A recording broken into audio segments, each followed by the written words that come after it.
Halo, selamat malam semua yang terhormat, Bapak dosen dan rekan-rekan semua di kelas akuntansi Gianyar. Perkenalkan, kami dari kelompok 8, nama saya Nikadek Diah Putri Wulandari, nomor absen 26, dan rekan saya Komang Triuni, nomor absen 12. Baik, pada malam hari ini kami akan membahas materi mengenai temuan audit internal. Baik, adapun materi pembahasan yang akan kami bahas pada malam hari ini yaitu yang pertama, sifat temuan audit, standar audit SPPIA, pendekatan audit, elemen temuan audit, dan yang terakhir catatan temuan audit. Materi yang akan kami bahas yang pertama yaitu sifat temuan audit. Temuan audit merupakan hasil evaluasi dari bukti yang dikumpulkan terhadap kriteria audit. Temuan audit dapat mengidentifikasikan suatu kesesuaian ataupun ketidaksesuaian laporan keuangan dengan kriteria audit yang telah ditentukan sehingga memungkinkan terjadinya perbaikan. Ketidaksesuaian dapat terjadi karena adanya penyimpangan melalui bukti objektif atas kriteria audit yang ditetapkan. Jenis ketidaksesuaian terdiri dari 3. Yang pertama yaitu mayor, di mana ketidaksesuaian yang terjadi karena temuan audit tidak sesuai dengan persyaratan ISO yang seharusnya dijalankan dan harus diperbaiki segera. Yang kedua yaitu minor, ketidaksesuaian yang terjadi karena temuan audit tidak konsisten dalam menjalankan prosedur yang diturunkan dari ISO 9001 dan diberikan waktu untuk perbaikan. Yang ketiga yaitu observasi, ketidaksesuaian yang disebabkan karena temuan audit tidak sesuai dengan ketentuan di luar persyaratan ISO 9001. Temuan audit dapat menggambarkan tindakan-tindakan yang seharusnya diambil tapi tidak dapat dilakukan. Tindakan yang dilarang dan tercela, sistem yang tidak memuaskan, dan ekspor risiko yang harus dipertimbangkan. Langkah terakhir yang dapat diambil oleh auditor berkenan dalam hal tersebut adalah menyusun rekomendasi yang akan diberikan kepada manajemen berdasarkan temuan audit tersebut. Temuan audit memiliki beberapa sifat khusus, yaitu yang pertama, temuan audit dapat memiliki berbagai bentuk dan ukuran. Kemudian yang kedua, temuan audit sering disebut kekurangan atau deficiencies. Kemudian yang ketiga, istilah temuan cenderung terlalu negatif, sedang kondisi relatif lebih tepat dan dianggap lebih nyaman, tidak memberi ancaman, dan tidak menimbulkan tanggapan defensif bagi audit. Kemudian yang temuan audit menjelaskan bahwa suatu yang baik saat sekarang atau current, atau masa lalu atau historis, serta yang mungkin terjadi di masa yang akan datang atau future, terdapat kesalahan. Standar audit atau SPPIA.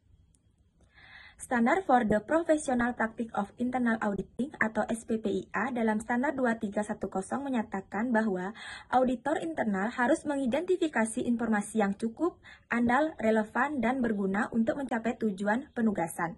Praktik Advisory 2410-1 dalam Standar Kriteria Komunikasi memperluas arahan menjadi yang pertama, komunikasi penugasan bisa mencakup informasi latar belakang dan ringkasan. Informasi latar belakang, identifikasi unit-unit organisasional, menelaah aktivitas-aktivitas, memberikan informasi yang relevan seperti pengamatan, kesimpulan, dan rekomendasi dari laporan-laporan sebelumnya. Kemudian yang kedua, ringkasan, mencakup representasi penyeimbang dari isi komunikasi penugasan. Kemudian yang ketiga, hasil harus mencakup observasi, kesimpulan atau opini, rekomendasi, dan rencana-rencana tindakan. Kemudian yang keempat, observasi menyatakan fakta yang berkaitan. Kemudian yang terakhir, observasi dan rekomendasi harus didasarkan pada atribut seperti kriteria, kondisi, dan penyebab dan dampak. Kemudian, praktik advisory 2420-1 dari standar kualitas kriteria komunikasi adalah objektif, jelas, ringkas, konstruktif, dan tepat waktu. Komunikasi objektif bersifat faktual, tidak bias, dan bebas dari distorsi. Observasi, kesimpulan, dan rekomendasi harus dimasukkan tanpa prasangka. Kemudian, komunikasi yang jelas, mudah dipahami, dan bersifat logis. Kejelasan bisa ditingkatkan dengan menghindari bahasa teknis yang tidak perlu dan memberikan informasi pendukung yang memadai. Kemudian, komunikasi ringkas langsung, kesasaran, dan menghindari rincian yang tidak perlu. Komunikasi seperti ini mengemukakan pikiran secara lengkap dalam kata-kata yang sesedikit mungkin. Komunikasi konstruktif adalah komunikasi yang isi dan nadanya membantu klien dalam organisasi menuju perbaikan jika diperlukan. Kemudian yang terakhir, komunikasi tepat waktu adalah komunikasi yang dikeluarkan tanpa penundaan dan memungkinkan tindakan efektif segera. Baik, materi yang selanjutnya akan dijelaskan oleh rekan saya. Baik, di sini saya akan melanjutkan materi yaitu pendekatan temuan audit.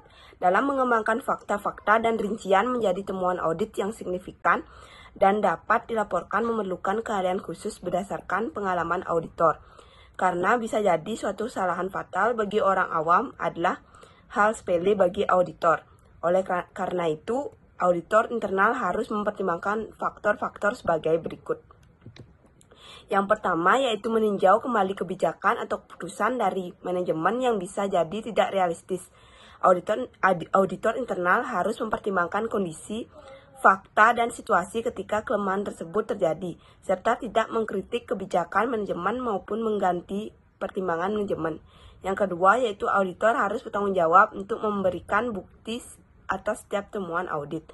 Yang ketiga yaitu auditor internal harus tertarik pada perbaikan kinerja, tetapi kinerja tersebut tidak mutlak harus dikritik hanya karena kurang dari 100%.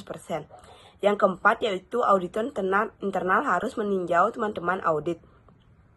Auditor harus mampu meyakinkan perusahaan bahwa temuan dan rekomendasi yang diberikan mampu memberikan kontribusi yang positif bagi perusahaan.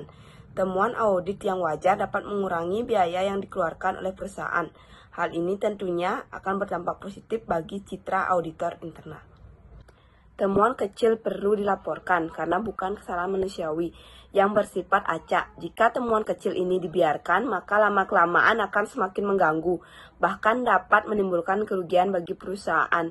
Temuan besar adalah temuan yang akan menghalangi pencapaian tujuan utama suatu organisasi atau suatu unit dalam organisasi. Diperlukan klasifikasi yang jelas antara temuan kecil dan temuan besar, sehingga keputusan yang diambil oleh auditor internal tidak menjadi bias. Temuan yang tidak signifikan tidak memerlukan tindakan formal. Sebaiknya tidak dimasukkan ke dalam laporan audit formal karena membuat pekerjaan jadi tidak produktif. Temuan tidak signifikan tetap dilaporkan dan selanjutnya diselesaikan dengan cara yaitu diskusi dengan pihak yang bertanggung jawab, memeriksa apakah temuan sudah diperbaiki, mencatat dalam kertas kerja, dan yang terakhir tidak mencantumkan dalam laporan audit resmi. Elemen-elemen temuan audit. Kebanyakan temuan audit harus mencakup elemen-elemen tertentu seperti yang pertama yaitu latar belakang atau background. Latar belakang merupakan identifikasi orang-orang yang berperan, hubungan organisasi, dan memperhatikan tujuan serta sasaran. Yang kedua yaitu kriteria. Kriteria merupakan tujuan dan sasaran di mana harus bisa mencakup standar-standar operasi yang mencerminkan apa yang diinginkan manajemen untuk dicapai oleh operasi yang diaudit. Yang ketiga yaitu kondisi atau condition. Kondisi merupakan jantungnya temuan audit. Yang keempat penyebab atau cause. Auditor memerlukan latihan pemecahan masalah atau problem solving dengan menentukan penyebab temuan audit. Yang kelima yaitu dampak atau efek.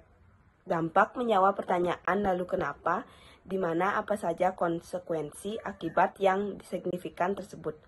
Yang keenam kesimpulan atau conclusion. Kesimpulan harus didukung dengan fakta, juga berupa pertimbangan profesional. Yang ketujuh yaitu rekomendasi atau recommendation. Rekomendasi merupakan tindakan yang dapat dipertimbangkan oleh manajemen untuk memperbaiki kondisi yang salah atau memperkuat sistem pengendalian inter. Saat auditor internal menyusun temuan audit dan merenungkan rekomendasi, mereka harus mewaspadai keliruan mereka sendiri. Catatan aktivitas audit. Aktivitas pencatatan temuan audit internal dapat dibuat dengan tujuan sebagai berikut. Yang pertama, memberikan acuan untuk bahan pengawasan. Yang kedua, digunakan untuk mengkomunikasikan temuan dengan klien dan untuk mendapatkan tanggapan tertulis. Catatan aktivitas audit. Tidak setiap kelemahan yang ditemukan auditor internal harus dilaporkan. Beberapa kelemahan bersifat kecil dan tidak membutuhkan perhatian manajemen. Semua temuan audit yang bisa dilaporkan haruslah yang pertama cukup signifikan agar dapat dilaporkan ke manajemen. Yang kedua, didokumentasikan dengan fakta, bukan opini, dan dengan bukti yang memadai, kompeten, dan relevan. Yang ketiga, secara objektif dibuat tanpa bias atau prasangka. Yang keempat, relevan dengan masalah-masalah yang ada. Yang kelima, cukup meyakinkan untuk memaksa dilakukannya tindakan untuk memperbaiki kondisi-kondisi yang mengandung kelemahan.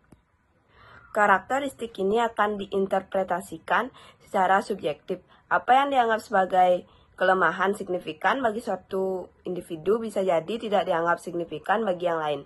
Saat auditor menyusun temuan audit dan merenungkan rekomendasi, mereka harus mewaspadai keliruan mereka sendiri.